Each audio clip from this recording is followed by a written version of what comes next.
dia mbola valetrany miaraka amintsika no anatin'izao fotoana foy izay fampahiresantsika amin'ny alalan'ny tenin'Andriamanitra izao. Vavaka isika, Jehovah'Andriamanitra iray eo, misaotra anao mandrakariva izahay noho ny fitiavanao sy ny famotram-ponao lehibe, mbola nomezanao anay tompon'andro fahavelomana. Raha ny marina dia marika ny fialanao nena satria tsy sitraka ny hafatesany ratsy fanahy fa mba ialana amin'ny lalany ratsy mba ho velona izy. Iza moa izay no afaka namaly teny no natrehanao, fa matetika dia misotra amin'ny lalan-diso mandrakariva, ka na dia tonga raha ny teninao marina tsy dia hiala amin'izany izay fa dia fikitra mandrakariva amin'ny lasitra fototra iainanay. Angatahana aminao dia nyfanenao masina mitadidalana mandrakariva mba tonga anay Jehovah'Andriamanitra iray eo. Ilefitra eo ambany fitantananao dia mitenena indray fa mihaino ny mpanomponao ny anaranao Jesosy. Amen. Valy miarabantsika amin'ny anaran'i Jesosy hanonona ny fahasoavana sy ny fiadanan'ny tompo amintsika mandrakariva. Zavatra nijanonantsika tamin'ny farany dia afatra napetraka ho an'ny olona mahatoky an'Andriamanitra ka tsy tonga mifomanonona no manoloana ny toe-javatra mitranga mandrakariva, fa tokony fikitra amin'Andriamanitra ary ifandray hivavaka amin'Andriamanitra manoloana ny toe-javatra misy. Jeremia 7:20 no jerevantsika izay afatra ohatran'ny hafahafa avy amin'Andriamanitra fa tsy afatra olombelona. Jeremia 7:7 ary katsao izay dana ny tanàna izay nampandehanako anao ho babo, mivavaha amin'ny Jehova ho azy fa raha miadana izy dia mba hiadana koa ianareo. Izay ny afatra apetrak'Andriamanitra, sarotra ny hanatanteraka an'izany satria eto dia tsy ilay olona tena manana fahefana no hivantana an'ilay teny fa olona babo no andeha hivavaka ho an'ilay tanàna izay nandefasan'i Jehova azy ho babo. Fa raha mahay manakatra tsara ny soratra masintsika dia ohatran'ny mahatsiaro mandrakariva ny tenin'i Jesosy. Vavaka izy, raha io za tsy mangataka aminao mba hampiala azy amin'izao tontolo izao izy, fa mba hirovanao azy amin'ny ratsy. Ary izay ilay ampiasantsika hoe ohatran'ny verina kely foana mampatsiaro ny Pasika. Ny Pasika dia fanafahana, fa mbola tsy famonjena satria mbola velonaina tsika. Tsy fantatra hoe iza amintsika izay velonaina ka matoky an'Andriamanitra no hiteny hoe efa voavonjy. Fa raha misy fotom-pampianarana milaza an'izany dia izay le tamina ny sandoka mpamitaka mpampanantena zavatra pokaty. Satria raha voavonjy inatsono ny problème matrehana, fa mbola tsy voavonjy tsika fa olona afaka fotsiny tsika. Da tsika tany amin'ny zanak'Israely maty ny zanak'ondry tsy misy kilema ary teo amin'ny ovanim-potoana io tamin'ny andro Pasika no nitondrany Jehova ny zanak'Israely hivoaka ny tany Egypta. Afaka izy fa misy lalana mbola hizorana, mbola misy ny tany Kanana izay tsy maintsy hidirana, kanefa be dia be ny ady sy ny fizaham-toetra eny an-dalana eny izay mahatoky no tafiditra any amin'ny tany Kanana. Ary raha mandinika tsika ny soratra masina ho an'ny zanak'Israely niala tany amin'ny tany Egypta, roa ihany no tafiditra tao amin'ny tany Kanana, Josua sy Kaleba. Dia eritreretintsika amin'izany hoe tena maty ny zanak'ondry tsy misy kilema, kanefa roa no tafiditra, fa tsy hoe roa fotsiny fa le niala tany amin'ny tany Egypta ny roa no tafiditra, fa niteraka teny an-dalana no be dia be tonga tany satria niaino ny feon'i Jehova. Taty amin'ny testamenta taloha ny zavatra vaovao, zavatra mitranga indray, maty Jesosy tsy ho an'ny zanak'Israely fotsiny fa ho an'ny izao tontolo izao izay tandinton'ilay zanak'ondry tsy misy kilema. Dia tonga Jesosy Kristy tsy hanameloka izao tontolo izao fa mba hamonjy izao tontolo izao nanolotra ny aina. Dia tamin'ny andro Pasika natsiarovana an'izay fahafatesan'i Jesosy Kristy izay ihany koa afaka izao tontolo izao na mino an'Andriamanitra izy na tsy mino, afaka, olona afaka daholo tsika. Fa saingy tsy hoe olona afaka dia ny tsy nitovizany satria zava-panahy am'izay no jerevantsika ny zanak'israely tena niala teo amin'ny toerana anankiray andeha ho any amin'ny toerana anankiray arabaky teny niala tao Egypta teo any amin'ny tany Kanana. Fa itsika nefa maty Jesosy Kristy, tsika menakavy manerina an'izao tontolo zao, raha maty ary Jesosy tavela eto amin'izao tontolo zao. Fa zava-panahy no takarina eo anatrehan'izay satria nitanjona kendren'i Jesosy ho an'ny olona dia tsy hahatonga azy ho tamana eto amin'ity zao tontolo zao ty, fa misy ilay Kanana ny lanitra ary zay ny tena marina. Ary miomantsika andeha ho any ary mandritry ny androm-piarovelomantsika no anatanterahitsika ny dia satria tsy mijanona hatreo amin'ny fahafatesana ny fiainana fa mitsangana amin'ny maty dia miditra amin'ilay Kanana ny lanitra. Ary tsika tsy afaka hiresaka fotsiny hoe any am-piangonana fotsiny nge no afaka miresaka an'izany fa fiainana andavanandro iainana io tsarain'Andriamanitra araka ny zavatra tanterahantsika ety amin'ity zao tontolo zao ty, tsy isaky ny indray mandeha isan-kerinandro hoe ladina sabotsy ivavahana fotsiny fa ny fiainanao isan'andro no ijerevan'Andriamanitra anao hoe mandeha araka ny sitrapon'Andriamanitra ve ianao. Misy tsisy afabela hoe anka any am-piangonana dia zao nataoko fa ty asa dia zay tiako atao natao, fa zahan'Andriamanitra amin'ny toerana misy ianao tsirairay avy ianao amin'ny asa nametrahan'Andriamanitra anao na inona fomba eritreretin'ny olona tsy tonga eo amin'io toeranao io ianao raha tsy Andriamanitra no namelanao hipetraka eo amin'io toerana io. Ka raha avelan'Andriamanitra hipetraka amin'io toerana io ianao dia miomana fa zahan'Andriamanitra toetra eo andeha ho amin'ny marina ve ianao sa tsia. Fa ny zavatra manaitra nefa dia ty rehefa maty Jesosy Kristy afaka zao tontolo zao dia mivavaka tamin'Andriamanitra izy satria ty zao tontolo zao ty no Egypta raingeza be zay nahababo antsika. Ka raha ty zao tontolo zao ty toeram-pahababoana dia toeram-pahababoana koa ny firenena, toeram-pahababoana zay toerana misy atsika tsirairay avy satria ahitantsika toetra mamofady daholo. Kanefa mivavaka nataon'i Jesosy hoe mivavaka aminao raha tsy ny hampiala azy amin'izao tontolo zao na dia olona afaka ary tsika tsy hoe nongotana hiala amin'izao tontolo zao fa mbola amin'ny androm-pahavelomantsika mijanona eto amin'ity zao tontolo zao ty. Fa saingy ho an'ny olona mino an'Andriamanitra efa mivavaka Jesosy, mivavaka aminao aray tsy ny hampiala azy amin'ity zao tontolo zao ty fa mba hirovanao azy amin'ny ratsy. Ny olona nanolo tena ho an'Andriamanitra dia olona arovan'Andriamanitra amin'ny ratsy izy. Ety amin'ity zao tontolo zao ty na zavatra hitantsika ety amin'ity zao tontolo zao ty filaninao vo rehaka momba an'izao fiainan'izao ny filany maso ary zay hitantsika tamin'ny farany dia tena any aparany any misy andro mahory ny olona ho ty tena ho ty vola zany ny toe-javatra misy amin'izao vanim-potoana zao tsy manam-pitiavana romodromotra ty tena zany ny toe-javatra misy ary ny toe-javatra hitanao ihany koa dia ty amin'ity zao tontolo zao ty lasa satria tsy menatsiny ny olona araka ny resahantsika tamin'ny farany fa matoa ny olona tonga amin'izay toerana misy zay toetra zay ny tsy fahafantarany fa misy fanahy mifehy azy zay mampirisika azy manokatra ny masony mba hifahatra ho ty ity zao tontolo zao ty dia heverina fa rehefa azo ny arena ny vola fa efana ny laza dia eritreretany fa tena tonga lafatra ny fiainany fa tsy mijery tsony izy ny fiainana mandrakizay. Kanefa eo amin'izany tontolo tena mifahatra amin'ity zao tontolo zao ty zany eo nefa no andefasan'Andriamanitra tsika ho babo eto amin'izao tontolo zao tsika ohatran'ny hafahafa le teny mety misy tafitohana. Kanefa izay ny famarina ny soratra masina hoe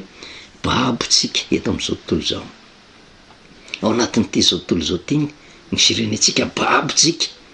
ao anatin'le firenena zay eto amin'ity zao tontolo zao ty misy fiangonana eto na fiangonana dehibe izy na fiangonana zandrina izy babo tsika ao tsisy afaka ilaza ho izy ny fiangonana mana ny fahamarinana eto io tsy refesina na amin'ny lalàna mipetraka ao amin'ny fanjakana hoe ty ara-dalàna ty tsy ara-dalàna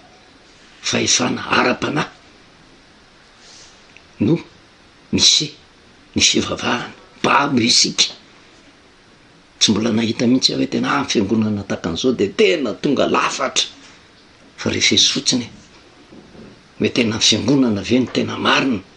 ka raha marina le fiangonana tsisy azonkianina le fiangonana ny olona voatendry tao anatin'ny fiangonana hitantana ny firenena tokony tsy azokianina ihany ko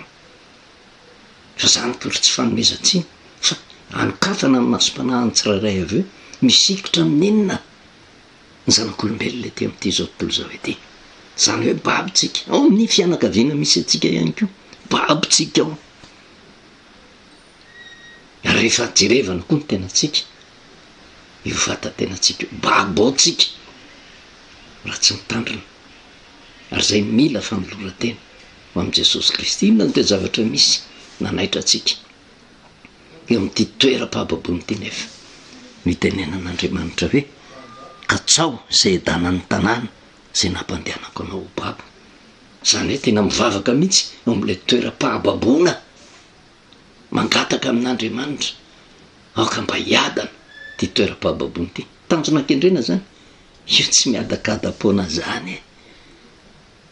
fa nidikan'izay mametraka andraikitra goavana ho an'ny olona babo mba hijoro vavolombelona impita ao anatin'le firenena babo nyty zao tontolo zao ty babo ny filan'ny maso babo ny filan'ny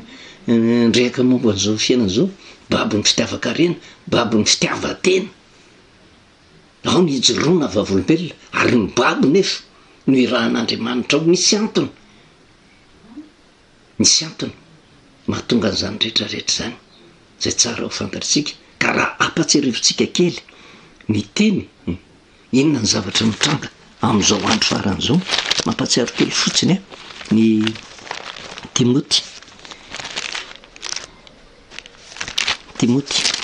Timoty faharotoko fahatelo mampatsiaro kely fotsiny mba hisaintsainantsika satria tsy hisy hafa bela amin'ny zavatra misy eo amin'ny fiainantsika andavanandro hoe tsarain'Andriamanitra amin'izany adaholy tsy hisy afaka na ambony io na ambany tsy hisy afaka. Timoty faharotoko fahatelo andiny voalohany hatramin'ny andiny fahadimy hoe vaoaka ho fantatrareo zao fanamparany ihany disy andro mahory fa ny olona ho tia tena ho tia vola mpandoka tena mpiavonavina miteny ratsy tsy manao raisy reny tsy misaotra tsy manaja zay masina tsy manam-pitiavana mpanotoy fo mpanendrikendrika tsy mahonom-po loza be tsy tiany tsara mpamadika kriana boeboebo tiany fafinaretana mihoatra no fitiavana an'Andriamanitra manana ny endrika ny toe-panaraka an'Andriamanitra nefa nandany heriny reny koa de alavilo zany hoe raha ny fietsika ivelany de ohatrany hoe manana ny toe-panaraka an'Andriamanitra satria araka ny resantsika hoe lasa atao fitaovana ny anaran'Andriamanitra mba hitadiavana tombotsoa ary tsy vitany eo nivony sehatra ara-panahy fotsiny fa na eo nivony sehatra ranofo de tsy maintsy mampiasa an'io anaran'Andriamanitra io mba handresena lahatra ny olona fa inona ny eo ambadika ny fitiavana tombotsoa fitiavakarena fitiavatena kanefa mba azahoana an'izay arena voninahitra laza manazy zany de mitranga tonga de hitataratra hoe tena mpanotoly fo mpiavonavina miteny ratsy tsy manoro raisy reny tsy manaja zay masina tsy manam-pitiavana mpanotoly fo mpanendrikendrika hitataratra kanefa ny anaran'Andriamanitra mampisaina ary ny zavatra jerevantsika farany de ny Petera faharoa toko faharoa ny andiny voalohany ka hatramin'ny andiny fahatelo ny afatarana ozy ny mpampianatra sandoka sy ny faminaniana ny andringanana azy ka raha vao miresaka an'izay mpampianatra sandoka zay ndraindrantsika mieritreritra any amin'ny fivavahana ihany fa inona moa ny famaritana ny mpaminany sandoka de olona mpilaza lainga olona mpampana tena pokaty ary rehefa ny olona milaza lainga mampana tena pokaty olona ty tena tsy mijery afa-tsy mitombotsoa ho an'ny tenany ka mavita mametaka ny be sy ny maro ary io na eo misehatra ara-panahy hitataratra zany na eo misehatra ranofo satria na eo misehatra ara-panahy na eo misehatra ranofo zavatra hitapoky hitam-pirenena mampiasa ny anaran'Andriamanitra mody mivavaka avokoa manana ny toe-panahy araka an'Andriamanitra ozy nefa mandany heriny dikany mandany heriny tsy manao zay sitrapon'Andriamanitra akory fa nohatra ny Andriamanitra zay tononony sy ny toetra tsy hitanao toetra an'Andriamanitra ary ny toetra lehibe faratapiny ao amin'Andriamanitra de zao ny famindram-pony fitiavana de ozy hoe nisy mpaminany sandoka teo amin'ny olon'Israely ary izy koa mpampianatra sandoka tahaka zany eo aminareo zay ahatonga mangingina saindiso mavery ary andany tompo zay mividy azy ka hahatonga fahaverezana tapoka ho amin'ny tenany. Maro no anaraka ny fijejojono zay reny ny tenenandratsy ny lalàn'ny fahamarinana ary amin'ny afatratry ny fitiavana ireny ozy nanaovan'ny varotra anareo amin'ny teny mamitaka ela zay ny tsy nijanonjanonana ny fitsarana ireny ary tsy rendremana ny fahaverezana amin'ny afatratry ny fitiavana rena ozy no anaovan'ny varotra anareo mamitaka zany zavatra hitantsika ty amin'ity zao tontolo zao ty ary tsy vitany hoe zany zavatra tsy takona fenina nge zany hitanao zany eo misehatra ara-panahy no anatin'ny fiangonana eo neviny fitantanana isatsokajiny le fitiavaka reny satria nao mitena no hitany eo anatrehan'izay kanefa ao anatiny zany zao tontolo zao manerina n'izao tontolo zao zany tsy atao amintsika ihany zay le toetra zay hita taratra manerana n'izao tontolo zao kanefa ao anatiny zany faharatsiana zany ao no anirahana ny olona matoky an'Andriamanitra araka ny Jeremia 7:20 andraikitra goavana ary tsy tokony monimony eo anatrehan'izay rehetrarehetra zay fa raha ohatra tany-tsaina zany zavatra rehetrarehetra zany tsy hoe andeha anakina n'izao tontolo zao andeha anakina firenena andeha anakina ny fiangonana fa fampahafantarana n'izay tonga saina eo anatiny zany indrindra inona no tokony atao mivavaha ho an'izany toeram-pahababony zany mba hiadana izy ahoana ny fomba tonga azy hiadana ianao no mijoro vavolombelona zay tonga saina no mijoro vavolombelona mandeha ny marina mba ianaran'ny olona ao anatin'izay fitiavatena ao anatin'izay lay mampiasa ny anaran'Andriamanitra manana ny endriky ny toe-panan'Andriamanitra nefa mandany heriny ao anatin'izay le hoe tena mpaminany sandoka mpampanantena zavatra bokaty amin'ny afatratry ny fitiavana rena no anaovan'ny varotra anareo ao anatin'izany indrindra tsy tokony ankahala fa inona no tokony atao mananatra mivavaka mba hiadanany tsy miadakadapona ny toeram-pahababona fa matoa miadana izy tafapaka ao anatin'ny be sy ny maro ny afatry ny babo satria inona moa nanaovana hoe babo le olona zay tsy mianka ampifaharatsiny ty amin'ity zao tontolo zao ty eo amin'izao tontolo zao izy fa tsy manao ny fanao zao tontolo zao de ohatra tely fotsiny no raisitsika mba hisaintsainatsika izy moa ny kristianina ny tsy hafantatra ny tantaran'ny Josefa nanao ny Josefa fa babo tao amin'ny tany Egypte izy fa saingy niazona an'Andriamanitra mandrakariva tsy nafoy an'Andriamanitra mandrakariva kanefa ao amin'ny tanàna jentilisa ary vokatry ny etraketraky ny ralahany natonga azy babo tao kanefa ny antony na babo azy tao misy antony manokana mba ho fijoroana vavolombelona ny amin'ny Andriamanitra zay nivavahany hoe na de izy rery no babo tao amin'izany tany Egypte zany teo ambanin'ny fahefan'ny Potifara sy Farao nijoro fa na de izy rery raha manana ny Jehovah-Andriamanina tena nanaiky azy Potifara na de tsy mivavaka tamin'i Jehovah azy nanaiky azy Farao fino ny vokany notahin'Andriamanitra ny tanànan'ny Egypte nohony amin'ny Josefa notahin'Andriamanitra ary gaga reo olona reo ao zay iraka nampanaovina ny babo ohatran'izany keo Daniel babo tao Babilôna nge Daniel fa nijoro vavolombelona tao amin'ny tanànan'ny Babilôna izy ary niaiky azy ty azy daholo ny mpanjaka ny fandimy tao